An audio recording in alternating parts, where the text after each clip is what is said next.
Okay, I got my surgery, my hip replacement surgery that I talked about in the last video. Um, I'm gonna talk about my experience in Illinois when I moved there and what happened and how it led up to me realizing I'm a targeted individual. And first, I'm going to talk about some history from when I was younger and what led up to it. Hold on, I have to close this window a little bit. Keep some noise out. Okay, so when I was younger, my father died in a motorcycle accident when I was only 9 years old. He was an outlaw biker.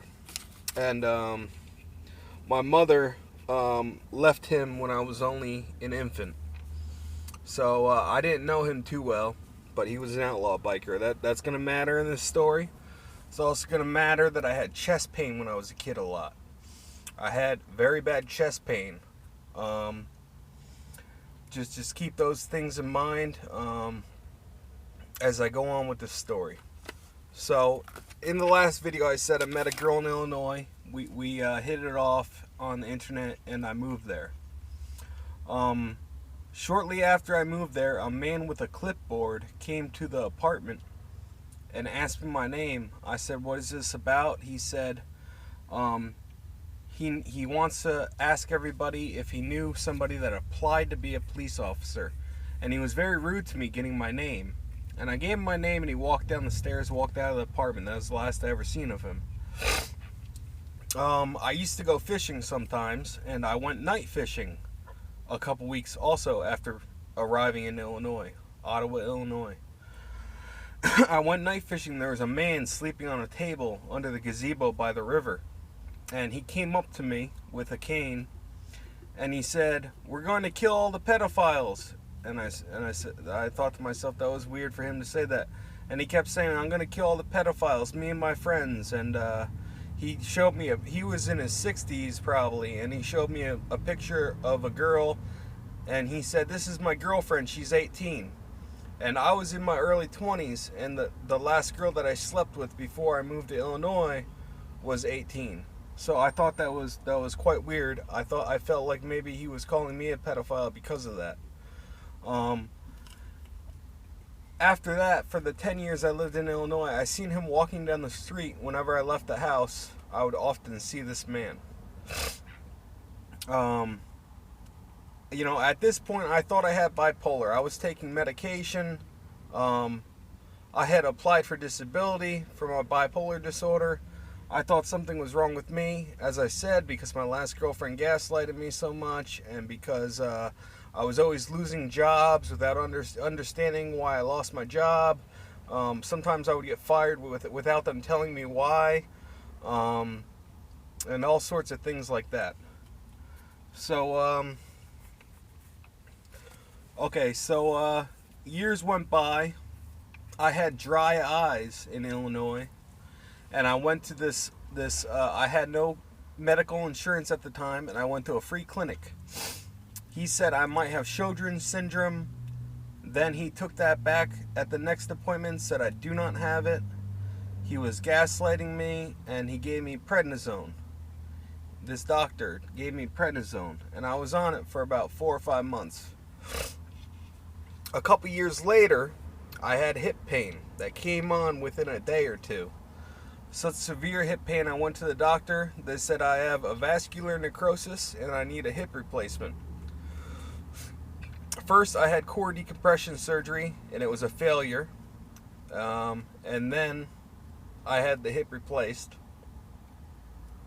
Just yesterday, I had my other hip replaced. Now I'm bilateral. So anyway, I found a bunch of mold in the apartment. On the carpets there was mold. In the sink there was mold. There was just mold everywhere, and that was causing my dry eyes. Not Sjogren's or anything.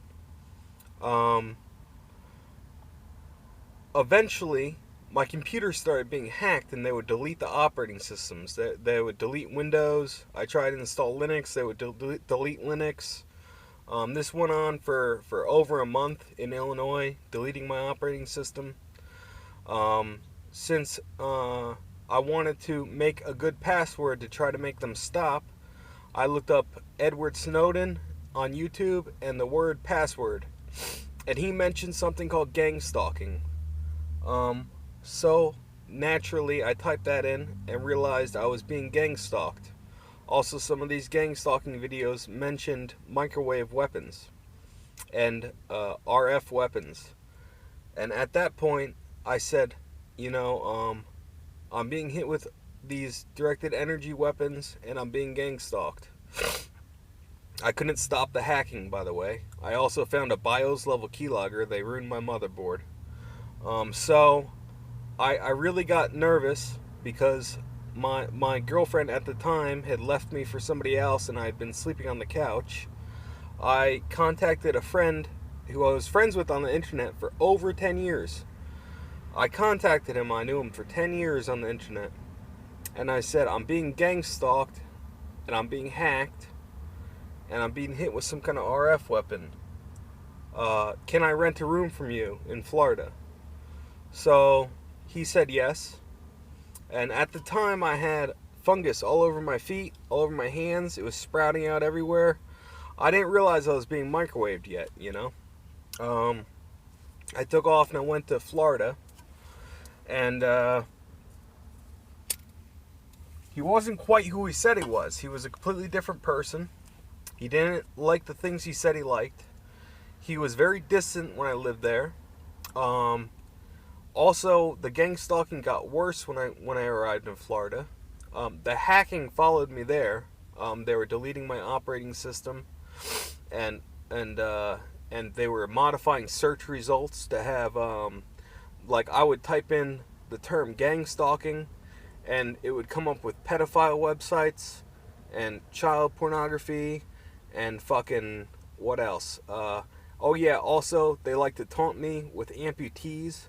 They put in my suggested video quadruple amputees and people without legs. And when I was going to my orthopedic doctors in Illinois, I would drive there, and on en route to the doctor, there would be people on the side of the road missing their legs in wheelchairs, like they're planted there just for me to see. So here I am in Florida, and I keep ordering computer stuff to try to get my computer back up and running. I ordered some shoes. I ordered a bunch of stuff, and I'm shopping on the internet a lot because my legs are messed up. I broke one of my legs twice, and also because of the microwave weapons, I've had 2 hip replacements now. So my mail was being tampered with and stolen. Things were being taken out of the mail. I suspected my roommate being involved. My roommate would wake me up with noise campaigns, talking about ridiculous things, making like he's fighting with my mother, but it's directed at me. One morning he also said the same that the other man said. He said, I'm going to kill all the pedophiles. We're going to kill all the pedophiles. Woke me up with that. So at this time in Florida, I was getting worried that my room was bugged or my vehicle was bugged. I had bought an RF detector, and it would go off all around the walls that are adjacent to where my roommate was slept, and also near my window. I then realized this is EMF and I'm being microwaved. I got a smartphone with the app that confirmed it as well. So at this point I had the hardware RF detector. I actually bought 2 different models of the RF detector and also the smartphone app. Whenever I ordered a phone when I lived in Florida, it would come with viruses and stuff. So it got so bad there, and I was losing so much money, I actually went back to Illinois to live with my ex-girlfriend and stay on the couch until I could find somewhere else again. So I went back there, and at that time I was also using a Gauss meter for detecting these electromagnetic weapons. So I kept the Gauss meter on pretty much at all times when I went back to Illinois again.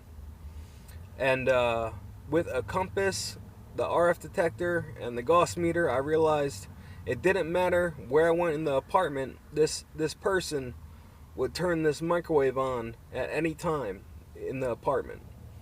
One time it got so bad I was being cooked again. The fungus on my feet was coming back when I lived in the apartment. Right now I think it's more like a blister, a sign of being cooked. So he turns it on one day and my Gauss meter goes up to like 7. I threw something at the ceiling and I yelled, "Turn it off," because I was starting to suspect it was the person above me. I pretty much pinpointed it between him dropping something heavy on the ground often and turning something on, and with my compasses. So I yelled, "Turn it off," and he cranked it up. My Gauss meter went up to 17, then he turned it off. I got lightheaded, dizzy. My whole upper half of my body felt like it was burned. Okay, I'm going to have to go back because I missed something in the story. Before that, some of these gang stalkers were infiltrating my life when I went back to Illinois. I met one kid named Matt who did a lot of weird things. He was referencing things that are happening in my life. He was covertly harassing me the one day I hung out with him. He also said he's a convicted sex offender. He had sex with a 15-year-old when he was 23. And he was very off. He kept saying things about reptilians. Also, my roommate in Florida wanted me to believe in reptilians. He was saying they're real. And I went to the tattoo shop because I'm heavily tattooed anyway, and I wanted targeted individual on my forehead. When I went there, I spoke to the tattoo artist outside of the shop. They made me see slit eyes when I spoke to him, like they wanted me to believe he was a reptilian. They put this hologram out there, you know, but they were horizontal, not vertical. I'm sorry, no, they were vertical and not horizontal, like in most reptilian YouTube videos. That's how I knew it wasn't real, you know. So the hacking also followed me back to Illinois. So I was being hacked. I was being microwaved by the guy above me.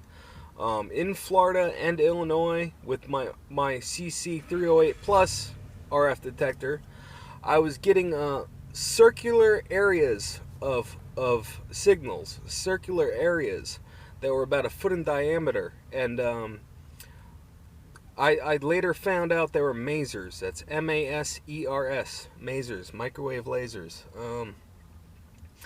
I discovered they were mounted in vehicles around my apartment in Illinois, and I brought my RF detector outside. They were in the front wheel wells of vehicles, and they were automated, and they would point at my hips or my shoulders or over my heart. Those are the places that they would target me with these masers. But the man in the apartment above me, he would drop something heavy on the ground and it would radiate our entire apartment. I'm going to upload this video and make another one. After I found it was the man in the apartment above me, I had left in fear for my life, and I'm going to talk about that in my next video.